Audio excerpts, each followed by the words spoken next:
rotating ring-like devices where men with military equipment walk through and meet raw on the other side and bring their nuclear weapons with them. No.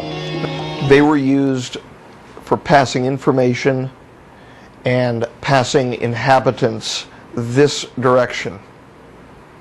Oh, by other cultures coming this way, but not by us. By P plus 45s and P plus 52s, both Orions and J-Rods. The treaties were basically inflicted on us by the Orions. As they were enforced upon us by the Orions that we needed to do what we needed to do, when they figured out that we weren't able to handle the issue ourselves, they looked at their own history and said, huh, look at the cavemen and women. Then I found out that because he had carried the attitude that the Magi were not closely watching anything which was like Neos or any, the near-Earth orbiting asteroids or anything like that. They weren't concerned about it at all. Well, then subsequently during a conversation, I found out that in fact they were. The information from her relative was in fact that they were aware that there would be an Islamic attack upon the United States as early, meaning they were aware as early as the mid-1990s that it would be coming sometime in the new millennium. Well, right on, smack on the beam. The Orions could trust us so much where they could hand us a cube and we misused it to the state that we misused it, where they then had to inflict a treaty system upon us. But the moon's not like, the most inhabitable planet. No, but it's the place that we're allowed to be right now. Okay. Do I sound like I'm weighing my words? That our emotions affect our state, our physical state. That our orientation to the energies which are available from the cosmos, if you will, affect the state of our DNA, affect the state of our health, and they are applying that as an experimental protocol, a rubric, if you will, to change the state of the people on board so that they can sample them for biological material. I have a question about the probabilities, Dan. The low probability... When you ask a question, I'm really serious. The low probability, according to what I understand, what you said earlier, is 19%. Is that still valid? Because that's still playing Russian roulette with one bullet in a barrel of 5. Is it not? And actually it's slightly worse than that. In all honesty, it's slightly worse than that because there's only an 85% confidence level to that 19%. So that doesn't quite sound like we can all relax. I don't think it's no, I don't think it's a question. I think we need to do the right things, and there was a correlation to the successful and unsuccessful outcomes, which involved the people of the world being united in purpose for survival and for care for our world. And that's the reason why we did this crazy thing. And it sounded crazy, it looked crazy, but we did it because it was the right thing to do. And I ended up having to send a team of people out canvassing the regular people of the world and handing flyers out stating that the time had arrived for us to pray for unity. And I would still encourage that seriously and sincerely. I lost people. I was in charge of a team, and some of them died as a result, well, a couple of them from accidents, and that, can happen anywhere. But a couple of them were put to death for proselytizing. And so I bear that on my soul now. For put to death for proselytizing in a country where China. There was in fact 2 deaths in China, and we also lost some people in Saudi Arabia, and a couple other places.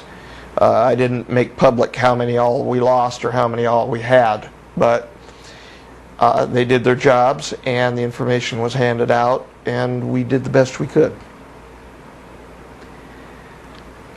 Anyway, you were asking about the Stargate, the possible locations and all of that. On June 16th of 2003 in RV number 0403, Deborah was requested to do a remote viewing session, a sole one, a series of them, in fact, that she conducted, and she found several locations. Among them was, in fact, Voloshanka. Then she even said to the north by the tundra in Russia, and in the southwest Tibetan mountains. I'm sorry, I'm still a little bit thinking about my men and women.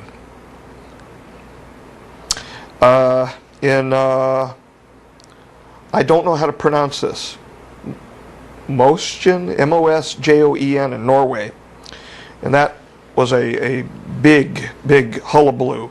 There was one actually, the equipment was actually removed from there. So what you're Syria, saying, Turkey. You're saying she remote viewed the locations of the Stargate. In fact, she did. And the reason why I reacted to pull this out, in your question, number 9, it says how many LGs were there? How many man-made Stargates? Where are they? And you gave a list of possible countries. In that list, you mentioned Bulgaria. Right. Well, on the second page of it, she's got the Pirin Mountains in Bulgaria listed. So I just wanted to kind of let you know. Thank you. And a couple points in Egypt, and she didn't, in fact, in this one, mention Iraq, because she was working separately for Iraq. On February the 4th of 2003, she did a special RV. Says, I came up with the following in my session. I saw a place 10 miles south-southeast of Baghdad. This, by the way, is a place where we ended up actually raiding and removing what they thought were rings for what they called weapons of mass destruction. Well, there were rings, all right, but it was a different kind of weapon of mass destruction. I pictured a big tree on the ground surface of this location. Now think about how Saddam was finally found. Yes. Behind the tree, there was a hole in the ground that had a piece of wood over it. I saw a man looking and feeling like Saddam have a guard lift the wood over the hole. Saddam then entered the hole and jumped into what looked like a platform at the top of a set of stairs. In remote viewing, I don't remote view, but in remote viewing, from everything I understand from her, time gets mixed up, overlaid, and sometimes Yes. off-shifted. Yes. And she clearly saw him in the spider hole. Mm-hmm. She also indicated that she found the work area down there, and in fact drew the work area, which they ended up finding the one gate in Iraq. Interesting stuff, huh? Yeah, absolutely. So we are kind of getting off the topic a little bit. That's good. Of Stargates and all that. Am I causing that? I'm sorry? So am I causing that? I hope not. We know that Kaela escaped through a Stargate with your assistance. That was described in one of our last videos. Yeah. And E.T. went home. Yes, E.T. went home. Yep. And the interesting thing about that is that you also had an experience in which you sort of fell into the Stargate and then kind of didn't go all the way, so you stayed in this reality. Well, kind of. Kind of? I was expelled several yards away onto a slab of, it was either limestone or granite, I'm not really sure, or sandstone. All I know is that it was hard when I landed on it. And it was on the other side of the tarpaulin over, the area was separated, human ET side, for the actual staging around the Stargate. It was the military operation. And I ended up on the other side of the barriers, which were like raised curtains, so that the people around the area who were actual inhabitants of the area couldn't see. And I landed on that, and I moaned or groaned or was wondering where I was, and was in fact then approached by men in guns who were very upset with me. But okay, but you saw the inside of a wormhole, right? Momentarily? oh, I can't really say that. There was a gray curtain almost a misty type curtain, very similar to what I remember during the time that I was in a coma back in the 70s. And I saw certain things on the other side, but it was a flash, and that was about it, and nothing really remarkable to talk about. Okay, so you never went through, all the way through. I mean, I'm asking, did No, you, I was have you? No, I know did you had not that end up, I do experience. not remember ending up anywhere else. Have you ever gone through a Stargate in your capacity? No. And no, there are no rotating ring-like devices where men with military equipment walk through and meet raw on the other side and bring their nuclear weapons with them. No. There are, yes, I'm being derogatory towards Serpo. Well, I thought that you were talking about Stargate. Well, that's what Serpo came from. I mean, this list of, well, we've got our nuclear weapon with us and all of this business, and they could have picked something better than the name Serpo if they were going to go with it, but Serpo it's a reptile park in, what is it, Argentina or the Netherlands? It's the name of a reptile park. Uh-huh. And I think it was picked more by the former ops who were actually putting the disinfo together. And what they did is they just simply took a name and they turned it backwards. It was Opress. Okay, it's but there was no K4 Stargate code. in Serpo, in the Serpo story, as told to people. Okay. Okay, but There's no Stargate in the Serpo. that's what I said. Yeah, sorry. So what I'm asking is, we have Stargates, okay, that have been decommissioned, Yeah. okay, which access time travel technology. Yeah. Okay. These Stargates, before they were decommissioned, we must assume were used. They were used for passing information and passing inhabitants this direction. Oh, by other cultures coming this way, but not by us going elsewhere? By P plus 45s and P plus 52s, both Orions and J-Rods. What about all the other, I mean, I don't know if you're party to this, but how many other races are out there? I am aware of one interdimensional species that won't speak with us directly and was communicating via the Orions, the P plus 52 Orions. That's it. Okay, so And I've been 20 years. It's confusing to me because I've got so many people with such great certitude.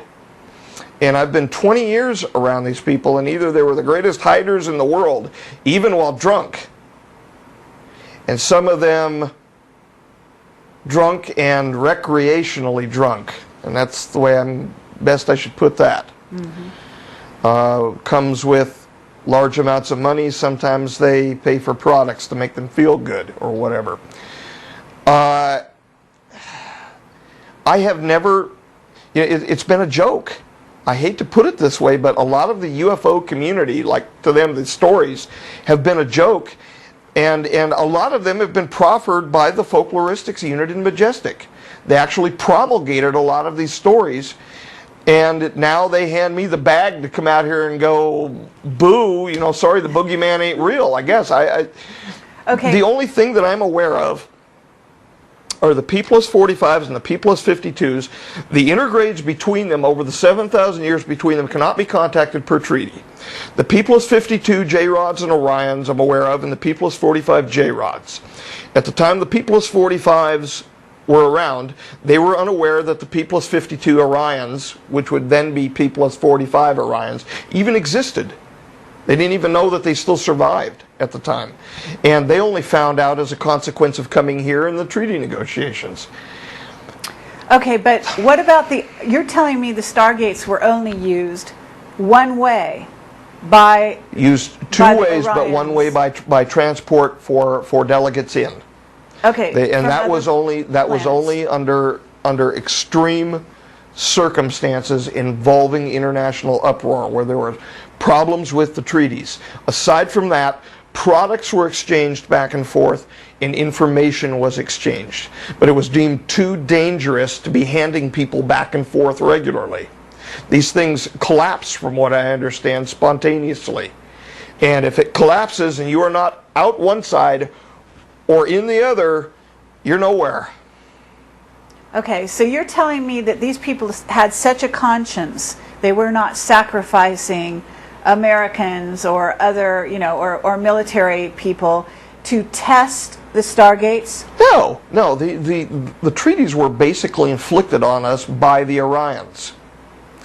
As they were enforced upon us by the Orions that we needed to do what we needed to do, when they figured out that we weren't able to handle the issue ourselves, they looked at their own history and said, look at the cavemen and women.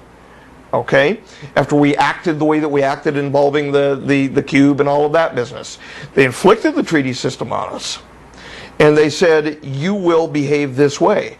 We don't have the ability to just take a Stargate and to step through onto the other side without violating a treaty. They don't want us out there.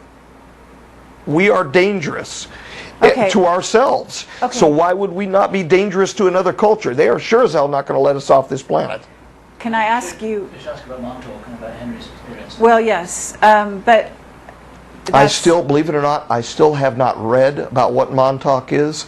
And sitting here right now, I have zero clue what it even is.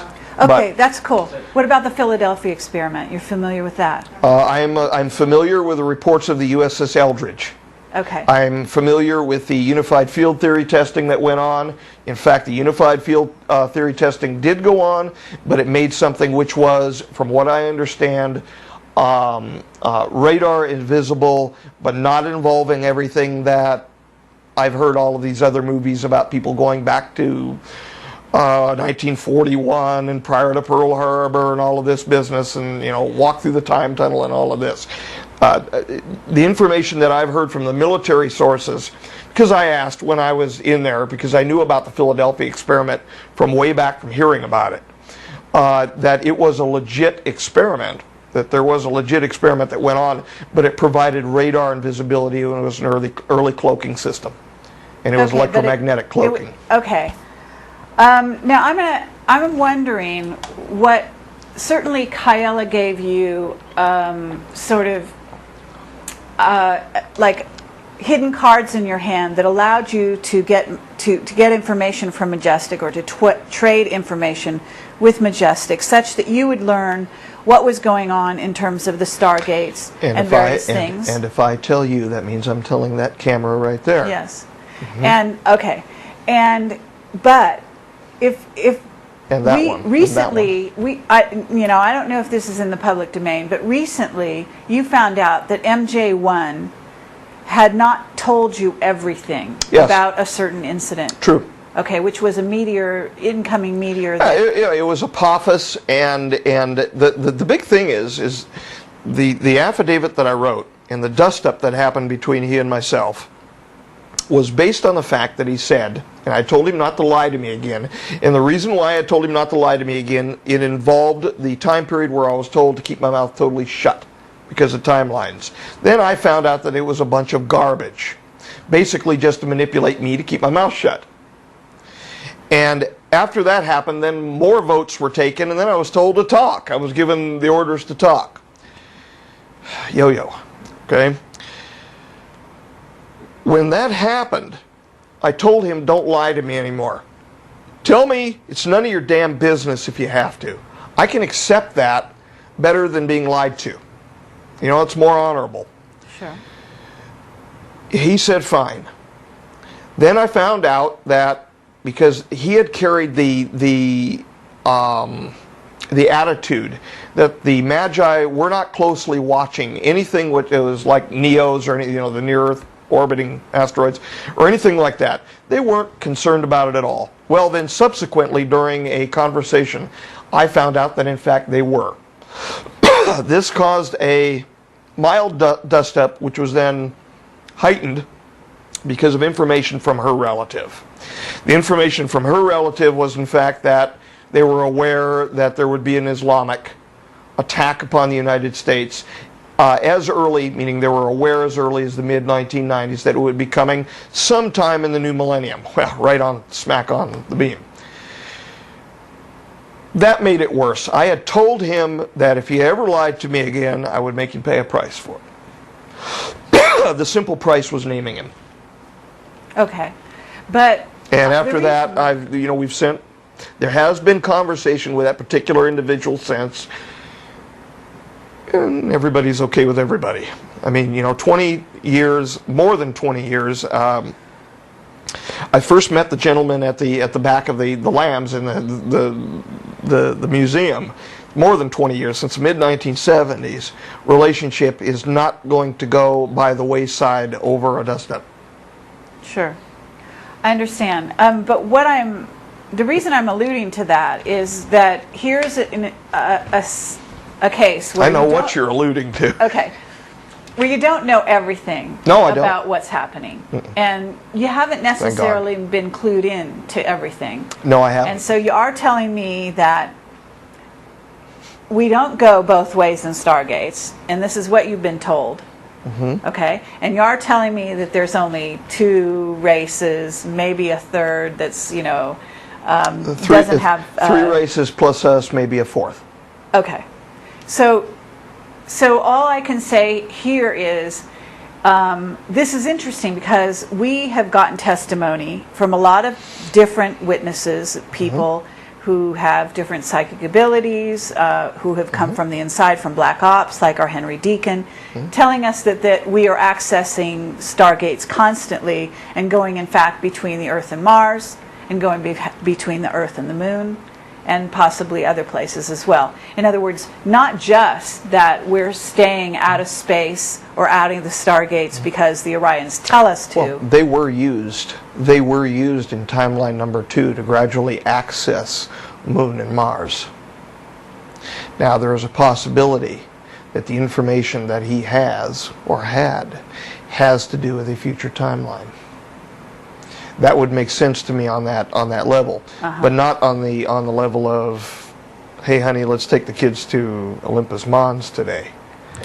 No, but No. how about if the military is sending equipment back and forth, et cetera, et cetera? Okay.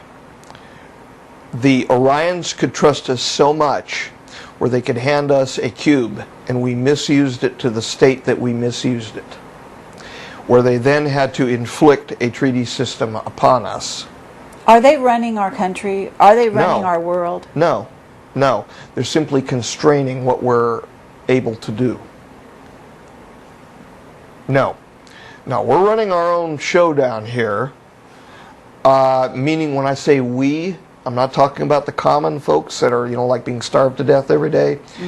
We're running our own show politically down here.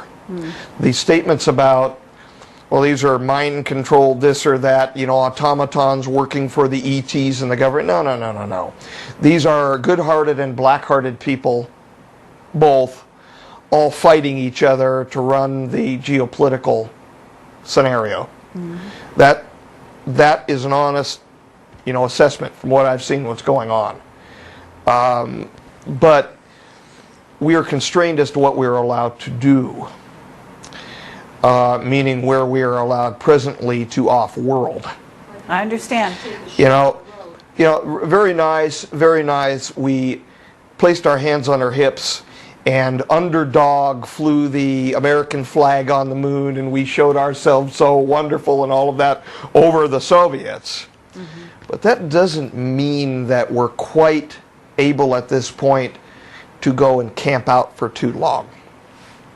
Okay, so now you're telling me why we're not theoretically, or we haven't gone back to the moon, at least overtly. We're busy throwing sticks and stones at each other. And another reason why why we cannot go back there is part of the treaty system allows us to have a certain repository set somewhere on the moon. And that repository is presently there.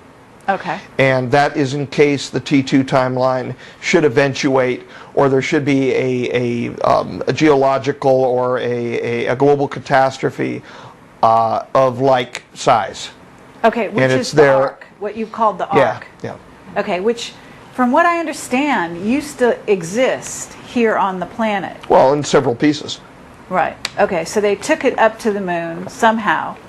It was It went assembled through the and Stargate? No. That was going to. In fact, they were building equipment up north from here, and they ended up getting it about 3/4 of the way built. I actually told Bill Hamilton about this when we were walking on the Jeep Road out at Frenchman Mountain one night, and he says, Well, where's it going to go? I looked like that and kind of pointed up, and there the orb was heading. He says, ah. Okay, but you call it an arc. Is this something Well, that's that a nickname for it. But it sounds like it's going to save creatures. It's got genetic and tissue and other products. From us. Yeah. Okay, other creatures on the planet as Oh well, yes, animals, plants. yes. A very good biodiversity, yes. I see. And it's sitting on the moon in case there's something very bad that happens down here. Is that the idea? Yes. Okay. From the moon, where does it go? It doesn't. Oh, really? But the moon's not like, the most inhabitable planet. No, but it's the place that we're allowed to be right now. Okay. Do I sound like I'm weighing my words? Yes. Okay, well, It's your job to ask the questions. It's my job to answer them as honestly and as truthfully as I am able while being honorable and beneficial. Okay. And we do thank you for that. Regardless of what other people think. Well, I mean, there's a huge amount. I know the exact spot that the thing is setting there. All right? Yes. I know what it looks like. I know how many pieces there are. I was involved in looking at and assisting with the biospherics on Right. it. I know exactly where it sets. Mm-hmm. And what happens if I say exactly where it sets and something happens to it? Sure. I can't take that on my back. I understand. Go back to the 50s here right. for a second. An interesting thing happened. We were talking about the cube and all of that, and the meetings with Eisenhower and the Orions, the delegates. An interesting thing, and I'm just referring to this, of course, because it happens to reference from the intelligence community the appropriate event, albeit it was being said at the time during a different context. This is referencing a hearing of the Senate Select Committee on Intelligence, the nomination of Mike McConnell to be Director of National Intelligence, and this was at 2:30 p.m. Eastern Time on Thursday, February the 1st, 2007. And Mr. McConnell, the Honorable Vice Admiral, said the following, quote, Senator, some years ago, I think 50s, 60s, there was a battle in the community with regard to authorities for signals intelligence. Of course, signals intelligence communication, and people can read between the lines, I think.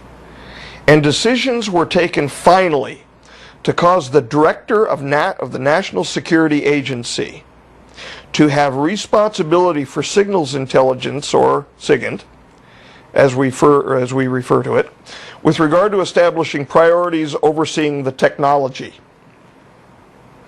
ensuring it's conducted in an appropriate way, the training standards are right, and investments are correct, and so on. I got a little report here, which was released on the 17th February of 2003. This was actually sent to me by Bill Hamilton, and it was written by a person named Matt Guza. I don't know who the person is, aside from Director IC USUFOIC. And he reports the following. Aquarius background. Aquarius and other information. Says Aquarius findings briefly described below, because it was being, for some reason, Project Aquarius was being looked at very closely at the time. Number one, from what we have found, we believe that it started in 1953 alongside of the Project Blue Book ordeal. Now 53, let's think, what happened in 53? This is pretty much around the same time, general time frame as the Eisenhower thing, within a year. 53 was also the time when a certain craft dumped in Arizona, as I recall, right near Kingman, involving two P+45J rods and a P+52. The P45 was the one met by Bill Uhouse, And of course, the P-45 was the P-52. I had the great honor. But the theory on the drawing board at this time is that it started as an USAF black project and was overtaken by the intelligence community due to the content and the secrecy.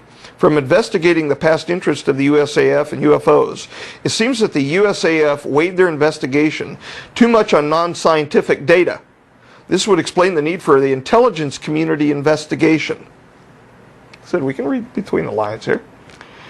Herein, after finding and seeing this, or due to other issues, the intelligence community took Aquarius out of the hands of the USAF. Isn't it funny how these two things coordinate with one another? Well, what do you? Okay, what are you trying to say? Are you trying to say that that there was an obvious illusion? There was an obvious allusion here in the testimony to the Honorable Vice Admiral McConnell, right, to situations which were going on during the 1950s involving the present relationship between we and the extraterrestrial species. Yeah. Okay. There seems to be a rather direct correlation here.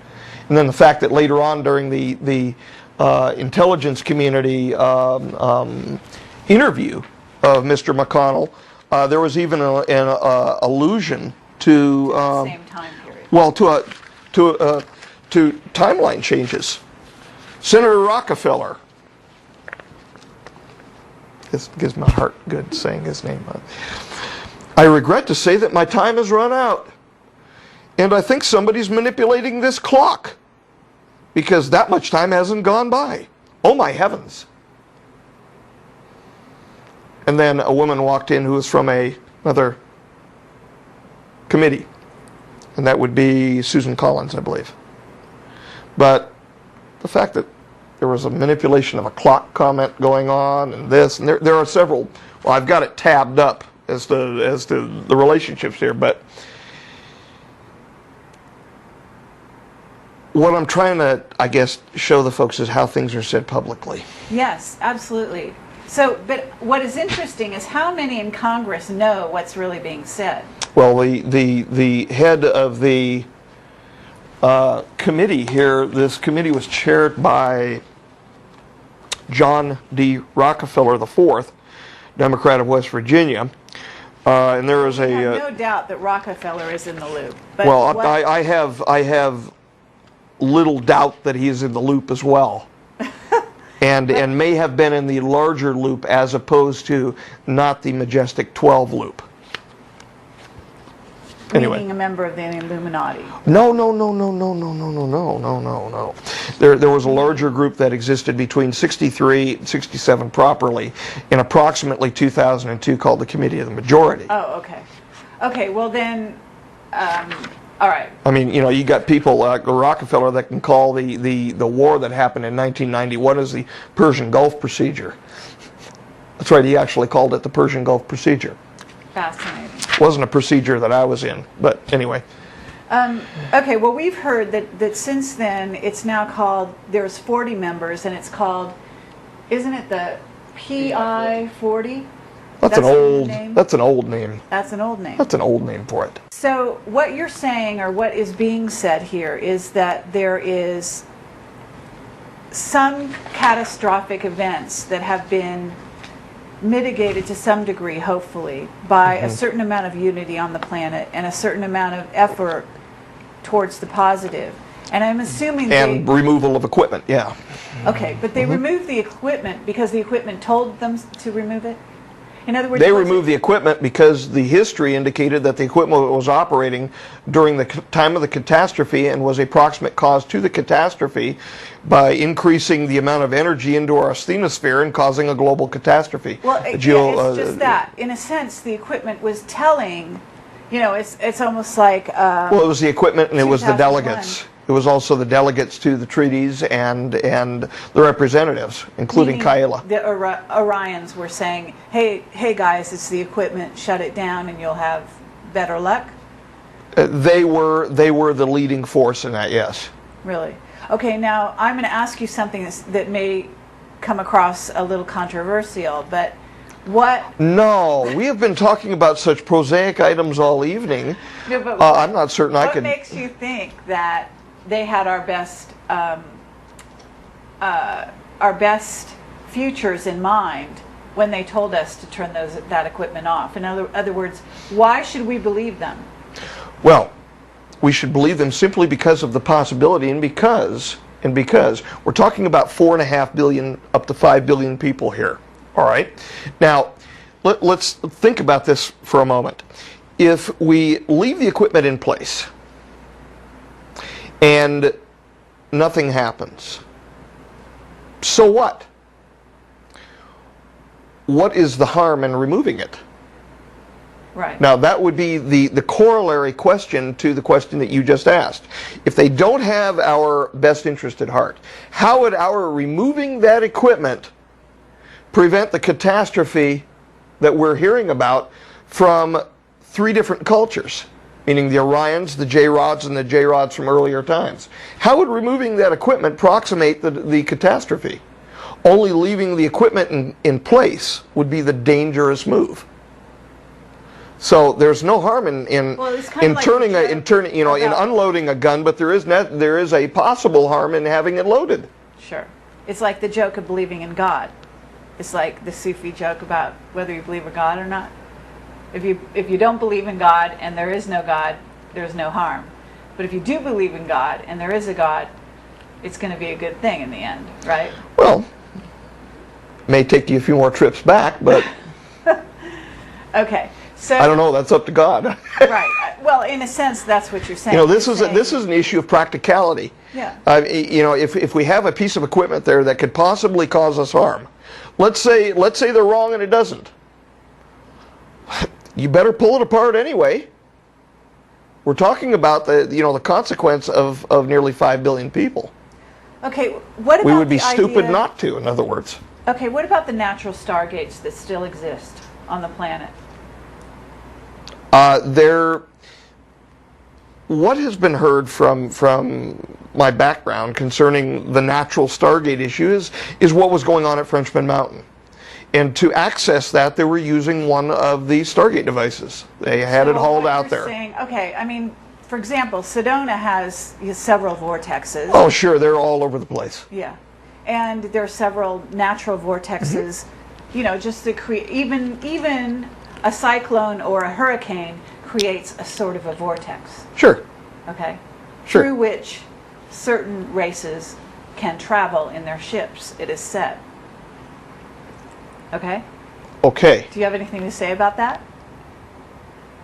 No. Okay. Those are natural stargates. Oh, the meaning a portal which does not require hardware?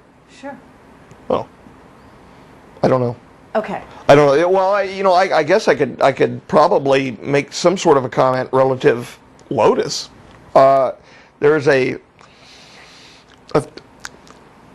possibility that the portals that we're seeing during Project Lotus may be micro wormholes, and certainly, at least information is being carried through those portals from somewhere to here, and it's causing an effect in the environment. Now, we're assessing presently to see whether or not they are naturally produced. And in August, owing to certain circumstances, we're planning on running tests out at Frenchman Mountain to determine whether or not it is a natural phenomenon. Possibly. Okay. I mean, you could say that a travel in time could be a warp produced by a gravimetric device of a craft. You can move large distances in little to no time. So I'm not certain what the difference is, physically or mathematically, between that and what is being called an Einstein-Rosen bridge. You would need a physicist for that. I'm used to working on cells. Right. But, and in a sense, if Lotus is creating some kind of Stargate effect, oh, that's wonderful. Micro wormhole. That's wonderful if it is. It is wonderful, but in a sense, you might also have to let go of Lotus in that sense if it is going to impact. Oh, I have. I have. In fact, but for more tangible reasons. We brought the fine art of producing these portals for demonstration up to a science. We knew exactly what to do, to propagate them with nearly 100% efficiency. They range in size, thus far that we've seen, between about 0.02 millimeters, so about 20 microns, to up to a millimeter. When we produce them now in the field, they're approximately a millimeter in diameter. And that's putting a heck of a lot of energy in, 50 times more energy than what we would do through the microscope. But we brought it to the point where it was a beautiful thing, where I could hook the right optics train on the scope, propagate with the use of a laser and electricity, and turn them on immediately on the surface of a silicate. And then we started getting things coming through on this end, or at least results in the medium around the crystal or around the silicate material that we were using, which were not normal. Cells of anomalous origin, self-organizing cells, which appeared to be organizing in one case. We did a variant of the ancient Lazzaro-Spallanzani experiment, historic experiment concerning beef broth, and to rule out spontaneous generation.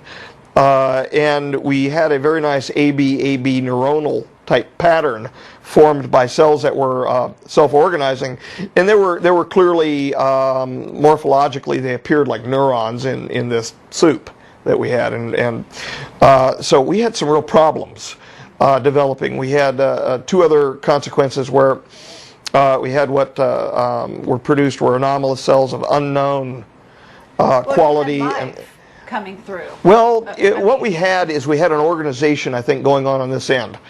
Now we're coming very close, and more is going to be said about a year about this, but we're coming close to determining the mechanism. And what it appears thus far is that there is an opening to a somewhere which is then placed in communication with our environment acoustically.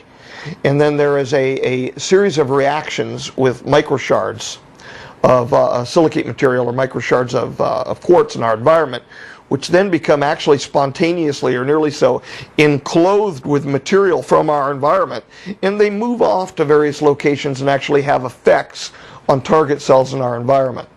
And so it's apparently based acoustically.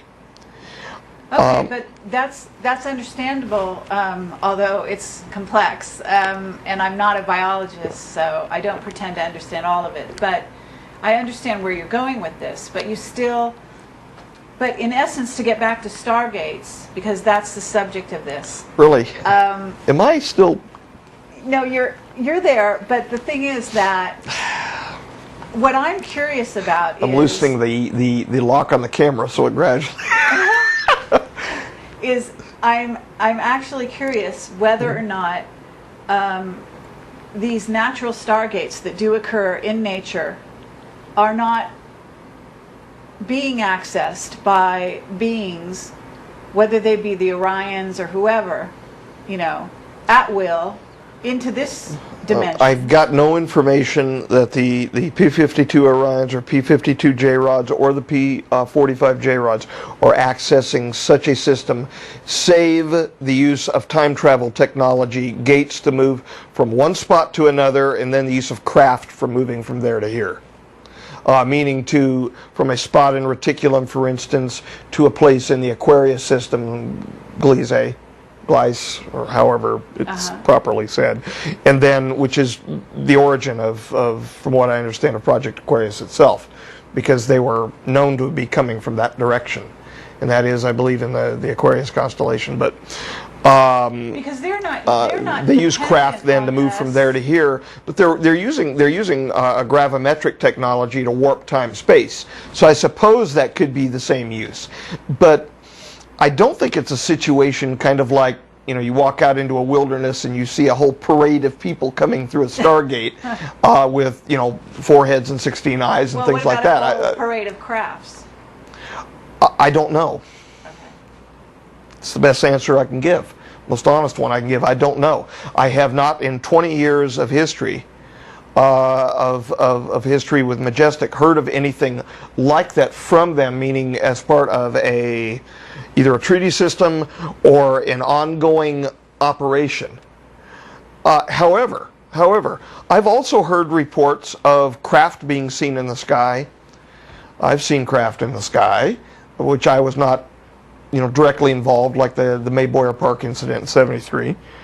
I've seen what I believe. Well, I have to say lights in the sky, not craft. We've seen. Come on, we've seen. She has seen craft, and she's not feeding me a line of bull. You can stare at the sky and see the crafts zipping around. Well, there are meteors too, and there are also experimental aircraft of various types. There are also back-engineered aircraft, which are being spotted too. The triangles. All I'm saying is that according to what you're saying, there is a treaty in which we had stargates or access to wormholes that we mechanically opened and closed, yes, based on a treaty system in which we were allowed to get information and send information back and forth, but that we didn't use to go out, but they used to come in, is what you're substantially telling us. Yes. Okay, but we've closed all those down, yes, according to what you're telling us. Yes. Okay, so now I'm asking, where's the yellow book? No. No, but but there are natural stargates out there that they can use anytime they want. So they no longer have use of our stargates. So it's in a sense of a treaty. Well, they have access anywhere. Okay, if they anytime. do, let's posit if they do, for a moment. The ones that we have to be concerned about would be the P-45s, because they are looking to justify their own history. They would be very happy. Aside from being paid off constantly, they would be very happy to see their own history justified.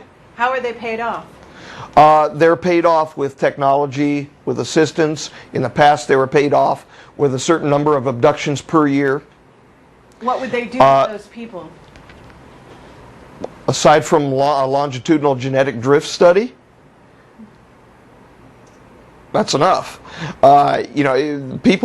Some of them were literally handed over, and I consider it illegal, and I consider it a violation of international law. I consider it a crime against humanity, and that's why I did what I did to stand up against it as best as I could and to get it off the books. What about the idea that some P-45s have shape-shifted, excuse the terminology, but into human form, are here working in the government under a human form, furthering their own, demands It's a substantial. on history? It is a substantial probability that they have the ability, because I've interacted with ones that would ostensibly look human, and I really don't like talking about the so-called man in black or men in black. Right, but I understand when you talk phenomenon. about the men in black, those were people that are beings that, and you went in our last discussion into quite a description of that kind of being. But I'm talking about somebody who is acting like you and me, looking like you and me, absolutely undetectable. No.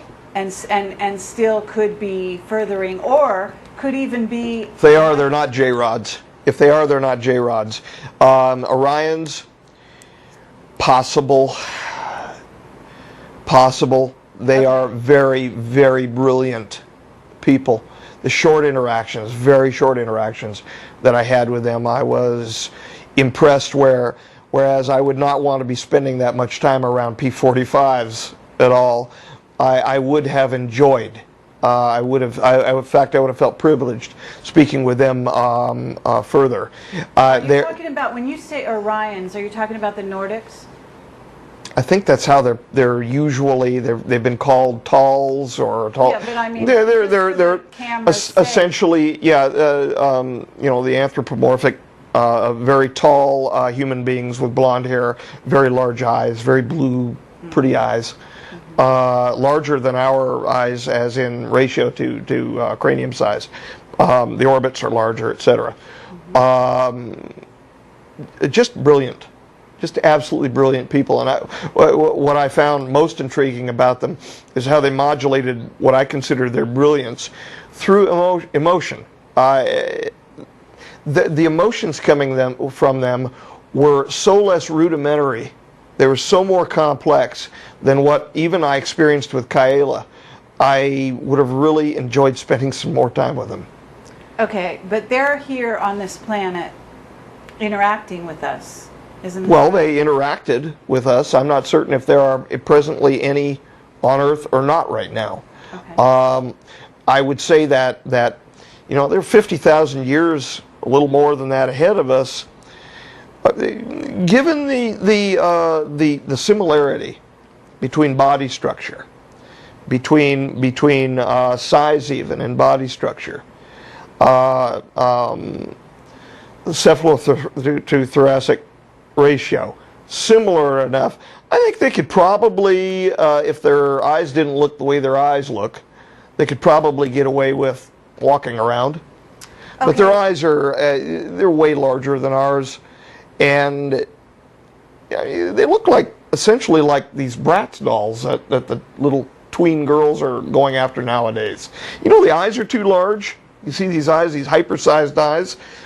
I mean, it's fine on a Bratz doll, but if you walk this thing out onto the street, it's going to get picked out very quickly. Okay. So I just don't think so. Now, I at the same time, I have to say, are they smart enough to probably get away with it? Figure out how? Maybe. Maybe. I doubt it, personally, because I've met a lot of very interesting, but a few strange people in the last 4.5 years talking with the public who believe that there are literally reptilians walking around that are wearing masks and things like that. No. You know, I'm a little more rooted in reality. I hate to put it that way, but no. I joked with her that I wanted to do something over at the first place where we were at for my debriefing. I said, when the debriefing gets done, what I wanted to do is I wanted to hire some special effects people for real. Would end the debriefing, and then we would stop, and then we would begin filming with another camera. And I was just suggesting a joke. It never got pulled off. Somebody. What I was going to do is have a special effects person work me up with my face over the top of a reptilian face, and I was going to rip it off and go, God, I'm tired of these human masks. And just have this little segment put out there as a joke. But she told me that people would take it seriously. I said people would believe it. You can't do that. Yeah, People will believe it. it's true. I don't know. I've got a strange sense of humor, I guess. Okay, but you had a dealing with P-45s, P-52s, and these beings are, their treaty system is being adhered to because they are here in underground bases, monitoring us at all times. Because otherwise, how do they know that we are abiding by a so-called treaty? Because supposedly we broke treaties. Isn't this right? Well, we have strained. We have strained the treaty system more than once.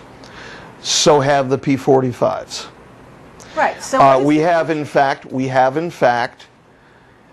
come into conflict with one another at certain times. These conflicts have been amicably resolved. And we are presently in an amicable state with one another. We're not the only ones with the looking glass technology that can look into other timelines. In other words, they have the equipment too. Sure.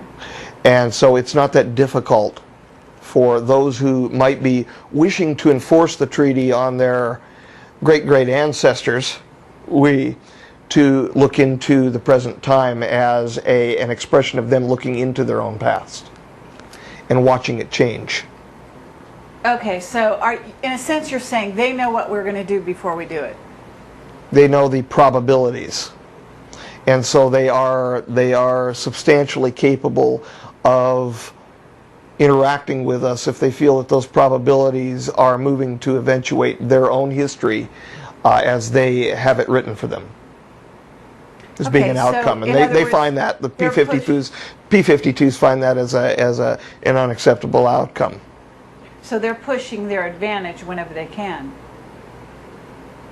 They're pushing the advantage of not justifying their own past so that they may either split off on their own timeline, but that their own history would not eventuate a catastrophe.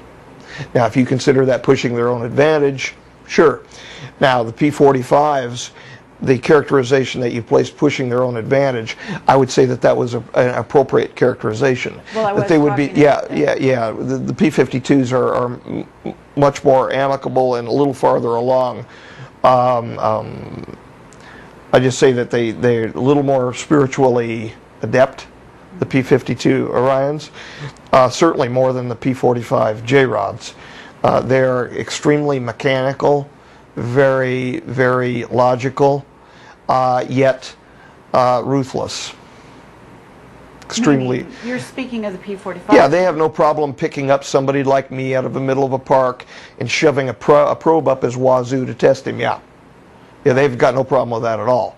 I have, however, a substantial problem with that, and I think other folks who have been largely abducted, not everybody, but a fair number of them also have a problem with that. Okay, what about the idea that we have somebody, Jim Sparks, I don't know if you know who he is. He's written a book called The Keepers recently. I'm aware of Jim Sparks, as he is the personal friend of a couple of folks with whom we became close acquaintances. Okay. So he's telling us that he has conscious recall of his abduction experiences, and that groups of people were abducted by what sounds like P-45s because they have real issues with control, and put in front Boy, of that was said nicely. and put in front of computer screens and shown scenes of the Earth. First a beautiful Earth and potentially, fantastic futures, and then shown the opposite of that, so that what would be generated in these people is a love of the planet and a desire to make it a better place. And also there is an aim to this. They are aware that our emotions affect our state, our physical state, that our orientation to the energies which are available from the cosmos, if you will, affect the state of our DNA, affect the state of our health, and they are applying that as an experimental protocol, a rubric, if you will, to change the state of the people on board so that they can sample them for biological material. The fact of what we take away from it is aside the point. That is just whatever we take away, and then it's our take on it, and then a person, an experiencer, if you will, then goes off into our world and says how he or she feels about the experiment, or about what they were subjected to, or about what they were shown. But there's a cold, hard, cruel reality involved here that we are being picked up for biological material as an experimental protocol. Okay, meaning what these people that are being abducted are doing is providing, DNA, providing eggs and sperm so that they can, experiment or create their own future beings. What they're trying to do is they're trying to ameliorate their own neuropathology, which is already starting and is becoming an issue within their populace at their timeline concerning reproduction.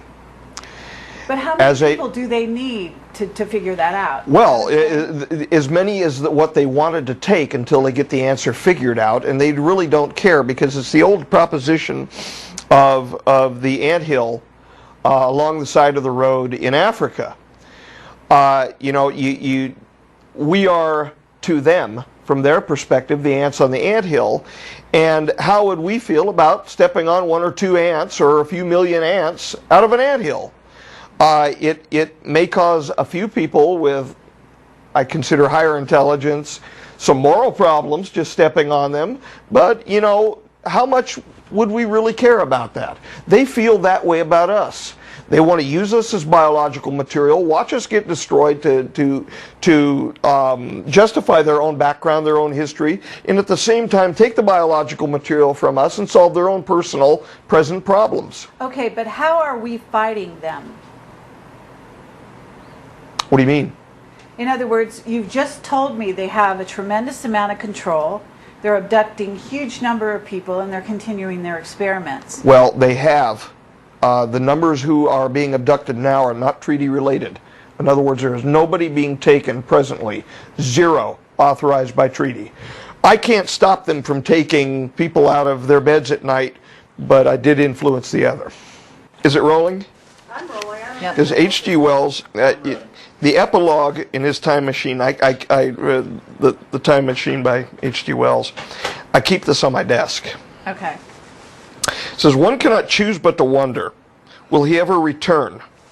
It may be that he swept back into the past and fell among the blood-drinking, hairy savages of the age of unpolished stone, into the abyss of the Cretaceous Sea, or among the grotesque saurians, the huge reptilian brutes of the Jurassic times.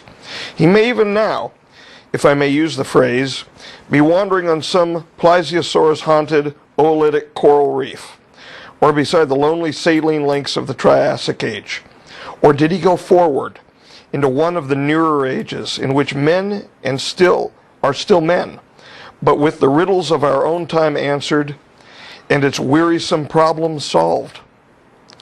Into the manhood of the race, for I, for my own part, cannot think that these latter days of weak experiment, fragmentary theory, and mutual discord are indeed man's culminating time. I say for my own part, he I know, for the question had been discussed among us long before the time machine was made, thought but cheerlessly of the advancement of mankind and saw in the growing pile of civilization only a foolish heaping that must inevitably fall back upon and destroy its makers in the end. If that is so, it remains for us to live as though it were not so. But to me the future is still black and blank, is a vast ignorance, lit at a few casual places by the memory of his story. And I have by me for my comfort 2 strange white flowers shriveled now, and brown and flat and brittle, to witness that even when mind and strength had gone, gratitude and a mutual tenderness still lived on in the heart of man. That means a lot to me. I actually hold on to that, and I hold on to that so much as such a prescient bit of thought that I actually keep the flowers from my great-grandmother's grave in there with it. You know, I don't know what's going to happen in the future, and all I can do is hope like everybody else and pray like everybody else. Okay. Well, thank you, Dan. You know, and I understand that we've actually overtaxed you and asked you, you know, an incredible amount of information here, and you've been very generous, and I really want to thank you. Well, it's my responsibility to say truth. Okay. Well, you definitely do that, and what I would like to also say is, how do we fight them? For the people that are out there, and what we know is unity is one way in which we are progressing out of a certain timeline into another, right? Yes. Okay. But if you have It's- anything it's- else it's- to add to that I would like for to add people, something. Well, to Okay. me, it's a unit. Constant vigilance. Yes, constant vigilance. that's good. That's very good. Constant Okay. vigilance. Also, there are many operatives, not just like Marcia and myself, but many operatives who are coming out of the old Majestic who have had experiences like this. Most of those operatives are not willing to say anything.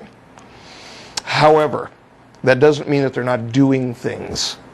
We are acting in concert with some of those operatives and with other groups to try to motivate the information from the inside, which could be used for the beneficial application for humanity, to humanity. And we're doing our very best to motivate that through. And some of it is being seen in very little snippets of it. The projects that we're proposing that are going to be coming in the future, like Argo and ISIS. I guess the only thing I can really say aside from the constant vigilance is to act to the right. When a wrong needs to be righted, or there needs to be a stand taken for what is right versus wrong, that our present time doesn't mean that that we're so modern we have to get rid of the ideal for the real.